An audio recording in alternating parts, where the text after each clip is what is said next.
जर तुम्हाला consistently slow and study संपत्ती निर्माण करायची असेल पण नक्की सुरुवात कशी करावी हे कळत नाही तर SIP म्हणजेच सिस्टमॅटिक इन्व्हेस्टमेंट प्लॅन हा तुमच्यासाठी सगळ्यात सोपा पर्याय असू शकतो। आजच्या व्हिडिओमध्ये आपण SIP नक्की कशी करावी याबद्दल स्टेप बाय स्टेप सर्व काही जाणून घेऊया, जेणेकरून तुम्ही इन्व्हेस्टिंग एकदम कॉन्फिडेंटली सुरू करू शकता।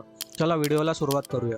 तर नमस्कार मंडळी, तुमचे पुन्हा एकदा स्वागत आहे आपल्या आवडत्या चॅनलमध्ये, जिथे तुम्हाला फायनान्स रिलेटेड सर्व गोष्टी अगदी सोप्या भाषेत शिकायला मिळतात। SIP म्हणजे नक्की काय हे आपण आधीच या व्हिडिओमध्ये पाहिलेले आहे। जर तुम्ही तो व्हिडिओ पाहिला नसेल तर आय बटनवर लिंक आली असेल, तो व्हिडिओ आधी पाहून घ्या, जो आपल्या चॅनलवरचा सगळ्यात पॉप्युलर व्हिडिओ आहे। आपण थोडक्यात बघूया SIP म्हणजे नक्की काय। SIP हा एक असा प्लॅन आहे ज्याद्वारे तुम्ही म्युच्युअल फंड्समध्ये एका ठराविक कालावधीमध्ये जसे की वीकली, मंथली किंवा क्वार्टरली बेसिसवर ठराविक अमाऊंट गुंतवणूक करू शकता। म्हणजे आपल्याला इन्व्हेस्टमेंट करण्यासाठी मोठी अमाऊंट असणे गरजेचे नाही, एक छोटी अमाऊंट पण तुम्ही सेव्ह करून गुंतवू शकता, ज्याने तुमची रेग्युलर गुंतवणूक लॉंग टर्म मध्ये खूप मोठी संपत्ती निर्माण करू शकते। आणि SIP मध्ये चक्रवाढ व्याजाची जादू कशी असते हे आपण या व्हिडिओमध्ये डिस्कस केलेले आहे। तुम्ही जर तो व्हिडिओ पाहिला असेल तर तुम्हाला कळलेच असेल। म्हणजेच काय तर थेंबे थेंबे तळे साचे। SIP तुम्हाला एक शिस्तप्रिय गुंतवणूकदार बनवते।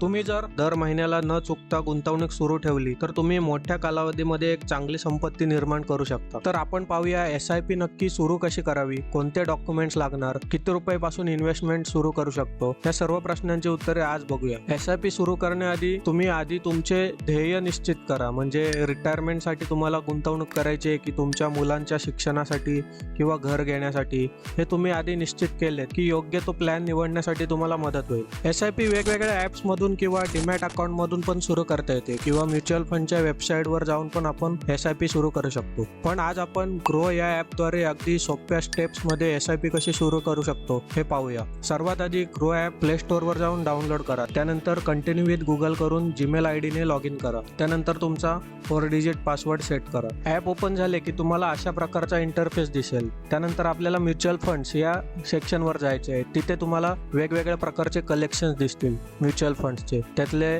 आपण लार्ज कॅप ओपन करून पाहिले तर वेगवेगळे म्युच्युअल फंड्स जे लार्ज कॅप मध्ये गुंतवणूक करतात त्यांचे 3 इयर रिटर्न्स, 5 इयर रिटर्न्स आपण पाहू शकतो। त्यानंतर मिड कॅप फंड्स दिसतील तुम्हाला, कोणते कोणते मिड कॅप फंड्स इथे गुंतवणूक करत आहेत।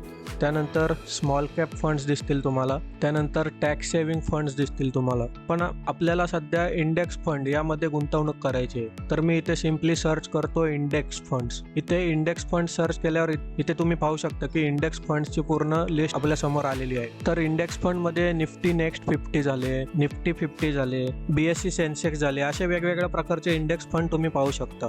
समजा मला निफ्टी 50 मध्ये इन्व्हेस्ट करायचे आहे तर मी सिम्पली एक निफ्टी 50 चा फंड ओपन करतो। इथे तुम्ही पाहू शकता ICICI Prudential Nifty 50 index fund दिसत आहे। तर यामध्ये तुम्हाला वेगवेगळे रिटर्न्स दिसत आहेत, जसे की 1 मंथ, 5 मंथ, 3 इयर, 5 इयर आणि ऑल टाइम रिटर्न्स तुम्ही इथे पाहू शकता। त्यानंतर नेहमी म्युच्युअल फंड मध्ये इन्व्हेस्ट करताना रिटर्न्स बघून त्यामध्ये इन्व्हेस्ट करत असतो किंवा फंड सिलेक्ट करत असतो, पण आपण नेहमी एक्सपेन्स रेशो चेक केला पाहिजे। जसे की आपण इथे पाहू शकतो की या फंडचा एक्सपेन्स रेशो हा 0.19% आहे। आता एक्सपेन्स रेशो म्हणजे काय हे डिटेलमध्ये आपण या व्हिडिओमध्ये सविस्तरपणे पाहिलेले आहे। तर आपण दुसऱ्या एखाद्या फंडचा एक्सपेन्स रेशो बघून घेऊ। तर आपण समजा टाटा निफ्टी 50 इंडेक्स फंड बघितला तर याचा एक्सपेन्स रेशो किती दाखवते ते पाहूया। याचा एक्सपेन्स रेशो पण सेमच दिसतोय 0.19%। समजा आपण आणखी एखादा फंड बघितला जसे की HDFC BSE Sensex index fund, तर याचा एक्सपेन्स रेशो 0.2% दाखवते। तर असे वेगवेगळ्या फंड्सचे एक्सपेन्स रेशो हे कमी जास्त असू शकतात। आता समजा मला निफ्टी 50 या इंडेक्स फंड मध्ये गुंतवणूक करायची, तर मी सिम्पली इथे स्टार्ट SIP यावर क्लिक करून मला किती अमाऊंटनी SIP स्टार्ट करायचे ते इथे टाकत आहे। SIP स्टार्ट करताना आपण अगदी मिनिमम 100 रुपयापासून पण SIP सुरू करू शकतो। तर मी इथे माझी अमाऊंट टाकली आहे 100 रुपये आणि कोणत्या दिवशी दर महिन्याच्या आपल्याला SIP डिडक्ट करायची आहे ती इथे डेट सिलेक्ट करायची। समजा मी 10 तारीख सिलेक्ट केली, डेट सिलेक्ट करून स्टार्ट वर क्लिक केलं की आपल्याला एक OTP येईल आपल्या रजिस्टर मोबाईल नंबरवर। तो OTP टाकला की आपले SIP ची ऑर्डर प्लेस झालेली आहे। इथे तुम्ही पाहू शकता SIP ऑर्डर प्लेस। त्यानंतर तुम्ही डिटेल्स मध्ये जाऊन इथे ऑर्डर्स मध्ये तुम्ही पाहू शकता की तुमच्या ऑर्डर डिटेल्सचे स्टेटस काय आहे। तर अशा प्रकारे तुम्ही एकदम सोप्या स्टेप्स मध्ये SIP सुरू करू शकता। आता SIP सुरू करण्यापूर्वी या चुका तुम्ही कधी करू नका। ज्या कॉमनली सगळेच जण करत असतात. तर त्यातली सर्वात पहिली चूक आहे म्हणजे मार्केट सेलिंगमध्ये असल्यावर SIP सेल करणे. म्हणजे हे SIP डिझाईनच असे केलेले असतात जे प्रत्येक प्रकारच्या मार्केटला ते हँडल करू शकतात. त्यामुळे मार्केटमध्ये सध्या काय चाललंय हे तुम्ही न पाहता SIP तुमची कंटिन्यू ठेवली पाहिजे. त्यानंतर दुसरी चूक सगळे करतात की कोणत्याही ध्येयाशिवाय SIP चालू करतात.